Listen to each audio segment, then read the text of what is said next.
Welcome to The Market That Moves America, a podcast from the National Center for the Middle Market.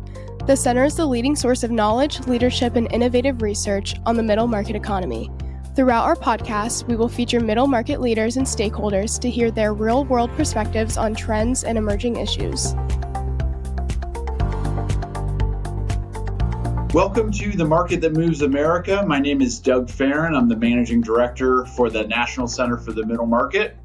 And joining us on today's podcast is Michael Stanley.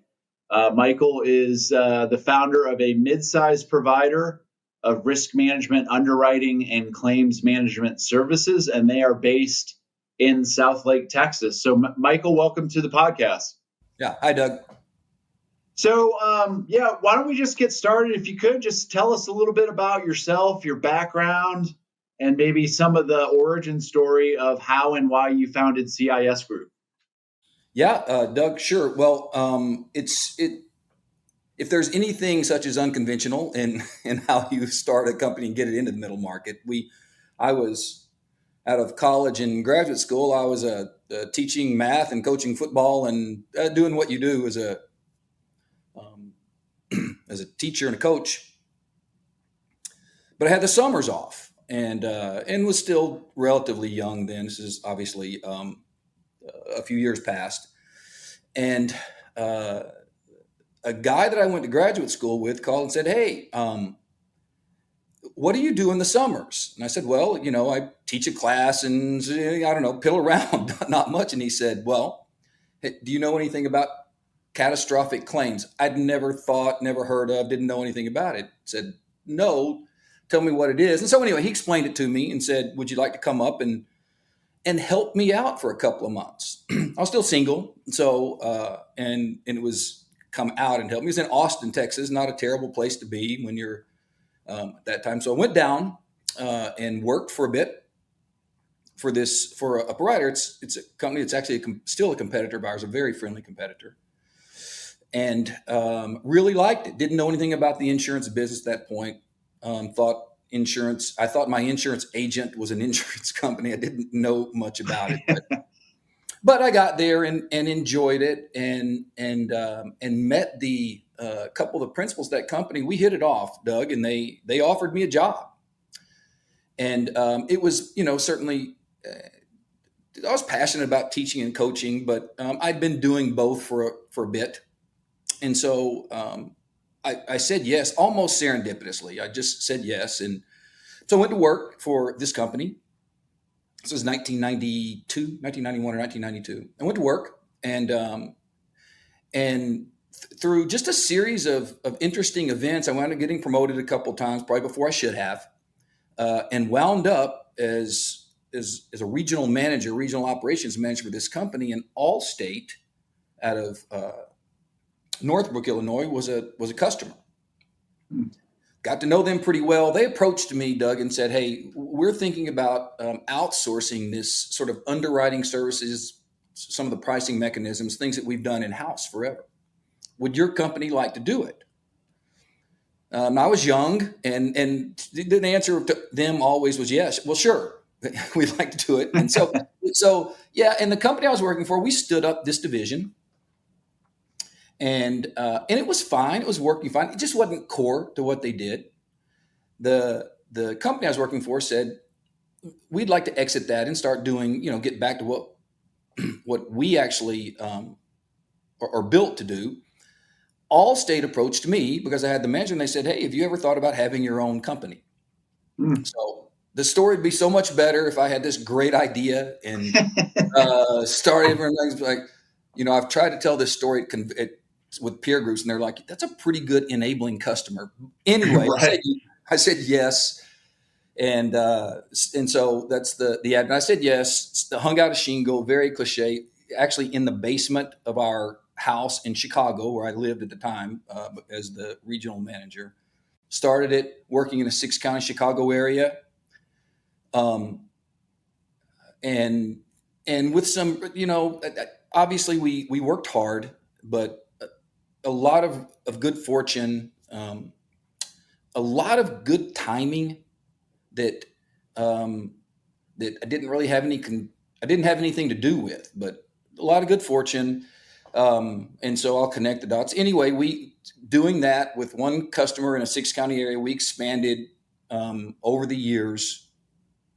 Some 29, be the 30th anniversary this year. We've expanded to the point that we cover tip to tip in the United States. We're the largest supplier in our market of combined outsourced claims risk management services in the country. We work for Allstate and State Farm and Chubb, and one of our partners on Situation nationwide. Most of the tier 1 carriers around the country. Wow, that is a very interesting story. So Allstate was the accelerant that kind of pushed you into this, and then that got you started and going, and you just kind of have slowly built out and grown from there. We didn't. I started with one partner who's still part of the company. He's not a fiscal partner, capital partner, but he was a manager. He actually knew a little bit about what we were doing, and but neither one of us had any type of sales training or background or anything. And so we were driving through Bloomington, Illinois, working for Allstate, driving through Bloomington and saw State Farm. Didn't know, well, I mean, obviously we'd seen State Farm on TV, and we actually cold called it didn't work, but it was our first journey into, can you leave us a business card? And we didn't have we didn't have anything, right? So, but, we sort of stuck with it and got some advice on some of it and started asking the other big carriers if they did or were thinking about doing what we did. And so how did you build up that? You said you got some advice. I mean, how did that skill set start to build up over time? Did you just practice a lot, or did you get some good leads, or did success kind of lead to further success? I think right. That was probably the biggest part of it.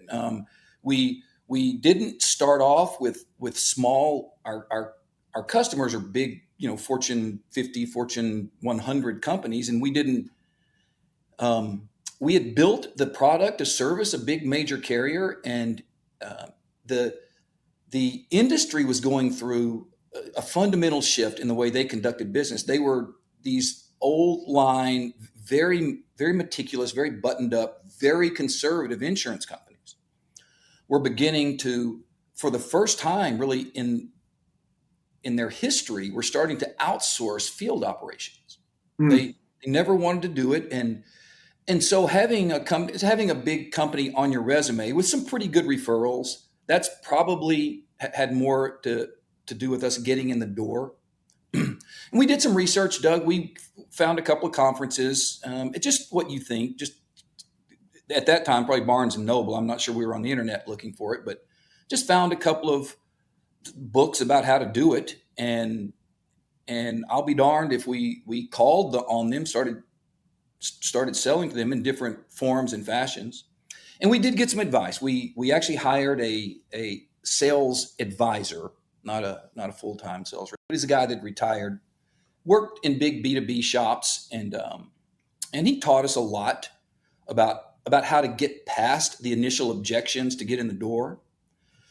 And then once we got there and we built some momentum, when we had 3 or 4 of the big carriers on our service resume, the expansion, it sort of grew from there. Yeah. So wanted to talk to you a little bit about the market space that you operate in. So after 30 years, CIS Group itself is a mid-market company. Yes. And so who do you compete against? I mean, what's that landscape look like, and how do you position yourself as kind of a unique provider of these different services that you mentioned? Right. Doug, I've contemplated that a couple of times. We've made we've traversed this field from the hunter to the sort of the undead. And sure, we really spend more time defending our position now than we do aggressively. I mean, we're always looking for correct opportunities for expansion, but we spend time now in a position. It's a niche market. It's not a massive market. So it's a niche market. We have very capable, really well put together competitors that I have deep respect for. It's a friendly, believe it or not, it's a pretty friendly market. The people that we compete against are, they're friendly competitors. We know each other well, and not just know each other well. We divide stuff up sometimes just to help things out. So it's a pretty friendly market. Sure. All that being said, Doug, we decided about the year 2000, we had a little bit of success, and so we stuck our toes in a couple of different service lines, thinking, well, if we can do this, how hard could that be? And we learned really valuable lessons about how hard it all was. And so around 2000, this 2001, 2002 period, when we were finishing our expansion throughout the Northeast, we just determined that we were going to focus on these core offerings that we're familiar with and we've had some success in. So instead of dabbling or tinkering with different strategies, we said, listen, let's just exploit our market. Try to get to the place where we're, at least in our minds, as good as we can be inside the box we operate in. So we've really had this dedication to core functions and not dabbling in business lines or succession lines that look like they would make sense, but that become very disruptive. And so our book defense, or I would say the thing that we use the most to protect our position in the market is just an absolute fidelity to the product and the customer, and we manage to our mission statement. It looks like a strategy book, but it works for us. Interesting. And so since the time you started the business, you said about 30 years, which is fantastic. Congratulations on that. What have been some of the big changes you've seen? So I'm assuming technology has played a huge role. Here at the center, we've been looking at things along digitization, AI now. I mean, in the last year, I haven't gone to a single conference or event where AI hasn't come up at some point in time. So kind of tell us a little bit about the big changes that your company has undergone throughout your growth. Yeah, we look very similar to what you just said. I think structurally, the early 2000s, Doug, I'll step back. We've had some in-house technology expertise that we hired and developed and got good fortune to have. And we made a commitment. We saw even in the early 2000s, how technology, the platforms that we operate on, were going to revolutionize our business. And our explosive growth period was we launched the very first cradle to grave operating platform for the underwriting segment, the outsourced underwriting segment, and grew probably faster than we should have. We didn't know any better, but it's the technology innovation has been relentless in our segment, and so we've stayed with that as a defense, and not even as a defense, as a sort of a segregating factor. Mm-hmm. Now when that first started, it was even cost prohibitive for us. We saw it. Now it's not as much of an economic equation as it is a market necessity for us to stay very aware on the cutting edge. Doug, if you think about it, we're central to our insurance customers' technology supply chain. We are part and parcel to their decision making, how they eventually price their products, how they manage their risk once it gets in there. So we've spent time over the years, dedicated time, and developed a department, not just an IT department, but an innovation department that we believe has kept us at cutting edge, not to try to be too cliche about it. What's been interesting, Doug, as I've seasoned as a leader and in life, probably my picture probably doesn't look like it did 30 years ago. It's more difficult for me now to stay current and abreast of these technologies, the big language models and the AI. And it is just, it's not just our innovation meetings or every meeting that I step into, it's on every single agenda. Mm-hmm. And it's part of our customers. They are dedicated to exploiting what that will do for them. So I'm learning lessons about throughout this process, this evaluation of new technologies. Once it gets there, the installation and application, we've learned that we want it to be a segregator, Doug. What I'll tell you is it's table stakes now. When we started expanding, it was an absolute point of segregation from us, from our competitors. There are several places where we've been passed in that. We're not as agile as we once were. It's, you sacrifice the scope and breadth. It's caused us to sacrifice a few things, but it's a pretty traditional story. We can't, a new system implementation 20 years ago was, 14 machines and a new printer. Doesn't look like that for us now, but we recognize the criticality, the absolute necessity to stay current and abreast. And if we didn't now, Doug, we would get innovated out of literally. I'm certain we probably wouldn't exist if we didn't. Right. It's just so. As you think about that whole process, and you mentioned you've got kind of an internal team that looks at this on an ongoing basis. What would you say that mix is between the ideas and the things you come up with internally versus, you kind of mentioned this already, your customers kind of pushing you and saying, hey, we need you to do these things, X, Y, and Z, or we need you to invest in a certain platform because if you don't, then you're not going to be in our technology provider list any further, right? I mean, it's a necessity. Yeah, I mean, I would guess it's probably this is not something that we all that we want to admit all the time. I would guess that's probably 80% customer driven. Driven, yep. We're getting better at it. We're getting better at the innovation, but we no matter how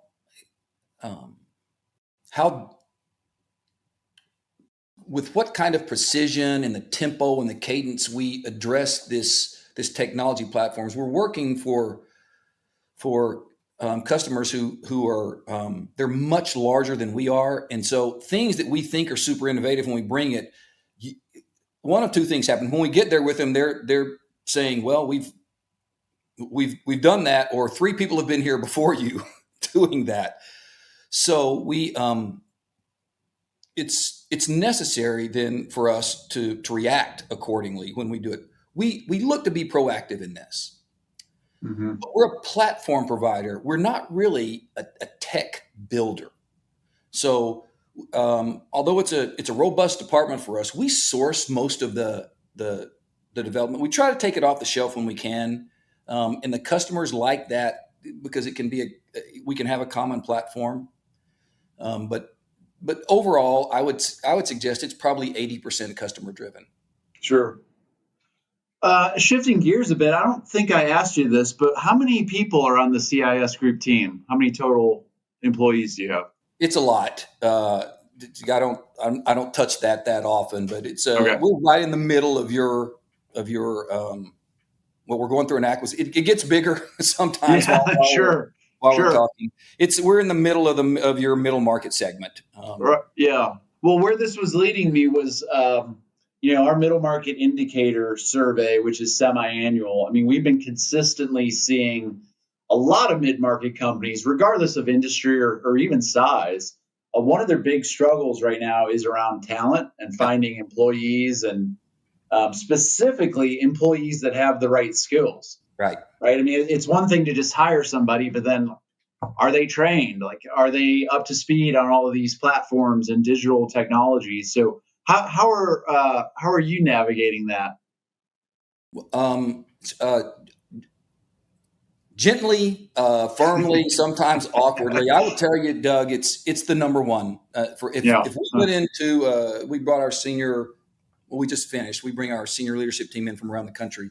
We only do that in person now once every 2 years, and it's one and then a gap before we get to the second most compelling, sometimes contentious issue. It's the struggle to acquire, to foster and develop, to retain employees, um, and in a business where we technically don't make anything. Our company looks like anybody else. If 25 or 30 years ago, we actually handed a paper report back to someone for things that we did, or pricing mechanisms or pricing matrix. Now it's all delivered on an electronic platform, but functionally, our customers see our people as the company, and they should. Well, Yeah. we've like everyone else coming out of the pandemic, I'll give you an example of what we face, and the middle market indicator. That's how I found the NCMM. I got a couple of authors that I read when I was researching. When we were growing up, Doug, we started to run into challenges we had never had. Real human resource issues, real risk and compliance demands, scalability, not just growing, but actually scaling the product and systems. We started to run into some of those issues. And in the research for how to get through that, I found a couple of authors, and you're probably familiar with some of them. And these authors sort of directed me back, pointed me toward the NCMM. I use that for a benchmark. Like, I'm wondering if what we're going through is what everybody else is, and I guess the good, because we all we want to know that we're at least benchmarking. So we've used the report often and consistently. When, as an example of the talent management issue coming out of the pandemic, we had a commitment to geography and office space and office lease, like many other companies, and our senior leadership team is probably more. They've been here a long time. They're probably a little bit more mature in years than an average company might be, and so our idea, we think business is conducted in the office, and so we were one of the front edge of, listen, we're going to be in the office for our customers when they call. We want you to be here, and naively, we sent out a couple of messages to our group around the country and said, yeah, we're going to come back in the office, and got a resounding that ain't going to work for us. And as a company grows up, you lose your ability to, slam your fist down on the desk and say, oh my gosh, that's the way we do it. We don't have a plan B. And so we've made adjustments to work schedules. We're a hybrid, like most companies, in office and out of office. We have learned, Doug, that we're undergoing, for the first time in our company, a succession transition, because we have people retiring for leaving the marketplace. And so as we poll and train and recruit, the generation of leaders coming up behind us, they don't measure their success in the company financially, probably as much as maybe my generation did. They don't measure we recognize that they think about their compensation package differently. So great lessons for us to learn, and we've adjusted. And we adjusted by, for example, not coming back into the office, and it's fine. Mm-hmm. I thought I had some foreboding ideas about it. It's fine. Yeah. It's all good. But having said all that, yes, the recruiting and managing and fostering and retaining talent is it's number one it's why if we're always hiring. Yes, we're always hiring. And if the right person comes in, we generally will find a fit somehow or another. I mean, within budgets and economic constraints, of course. But sure, it's the thing we circle and spend our time on. Sure. So my last kind of question for you today, you mentioned how you found the NCMM, but CIS Group, you guys were also our first member company, which we certainly are grateful for and appreciate. Right. What drew you to that membership and wanted to get more involved with the center, and maybe specifically how you have found that to benefit you? Yeah, when we found the center, we found it, as I think I alluded to this earlier, we found it like a lot of people did. We found the report. That's sort of a Google search for middle market, and you cover it, and really nobody else does. And so we found this. Really, it was my the frank discussion. It's my director of human resource and risk management that found it, because he's always looking for a benchmark, and he comes waving this thing in here and said, "Hey, we're not that bad," right? So, and the stories that were told, that they resonate inside our shop. So we would look for the biannual report, and then then over the years we started using that as more information. We found it. Then we found just your informational website, but there's a lot of information on there. We found a lot of very useful research, because as a privately held, closely held company, it's really difficult to get true benchmarking. We know how to compare ourselves to our sector, our market and our sector, but in a place like South Lake, which is really Dallas-Fort Worth, we're competing with American Airlines and Bell Textron and for these positions. And so if we're recruiting on a campus, we have to know, it's very helpful for us to know, how do we look? How do we look relatively speaking? And some of the information that the NCMM has for member companies behind the scenes, it is agnostic. It is very protected. I would tell anyone that, but that information helps us determine. We use it when we're going through position value, when we're valuing positions, when we're going through salary banding and grading and things of that nature. Mm-hmm. It's a great benchmark for us. Another example, when we're addressing the capital markets in general, it's comforting and knowledge provoking for me to be able to look at what my peers are thinking about the capital markets. Some of them that are more forward looking as a company than we are. Some of them that touch the financial markets. And we've used that information we've used it to, in our, believe it or not, Doug, we've used it in our RFP process as we're looking for, financial providers or things of that nature. Those benchmarks have been, really helpful. Finally, I've sent Kim just a couple of interesting requests. Could you, don't send it to him. Tell me what you're seeing about this, or tell me what's going on. Very responsive. And so that's how we found it. And we use it not just informationally, we use it tactically inside our shop. Great. No, I'm really glad to hear all that, because truly, when we set out on this mission to over 12 years ago now, at this point, that's exactly what we wanted to do, was provide, a lot of these, prior to 2011, there, to your point, there was really nothing. Right. So the fact that we're, kind of serving as this hub of not only just the data, I think it's nice to obviously to have some independent third-party data-driven insights are always critical. But the fact that it is more about the thought leadership and what are the real issues, that your peers are facing. I'm glad to hear that all that's helpful. Yeah, it's been dynamic and helpful for us. We've appreciated it. Look forward to that information when it comes out. We watch it. Awesome. Well, great, Michael. Thanks again for joining me today. This has been a great conversation. And for more about CIS Group, if you want to learn more about the company, visit their website at cisgroup.net. Thanks again. Until next time. Thanks. Take care.